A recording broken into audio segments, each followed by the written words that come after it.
بسم اللہ الرحمن الرحیم۔ میرے معزز و محترم دوستو، السلام علیکم۔ دوستو، کچھ دولت پہ ناز کرتے ہیں، کچھ صورت پہ ناز کرتے ہیں، جب ہاتھوں میں دامن مصطفیٰ ہو وہ امتی ہونے پہ ناز کرتے ہیں۔ تمام تعریفیں اس ذات کے لیے ہیں کہ وہ جسے توڑے اسے کوئی جوڑ نہیں سکتا، اور جسے وہ جوڑے اسے سارے توڑنے والے مل کر توڑ نہیں سکتے۔ ہر شخص کا غم اس کی ہمت کے مطابق ہوتا ہے۔ جو آدمی اپنوں کو حقیر سمجھتا ہے، دشمن اسے کچل دیتے ہیں۔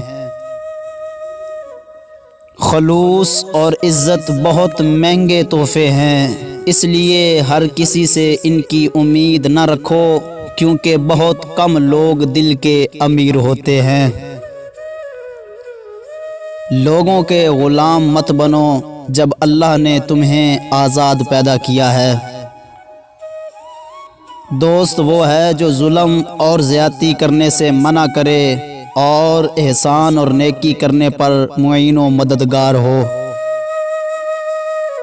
حضرت علی فرماتے ہیں، اگر خوش رہنا ہے تو دو چیزیں بھول جاؤ، وہ برا سلوک جو کسی نے تمہارے ساتھ کیا، اور وہ اچھا عمل جو تم نے کسی کے ساتھ کیا۔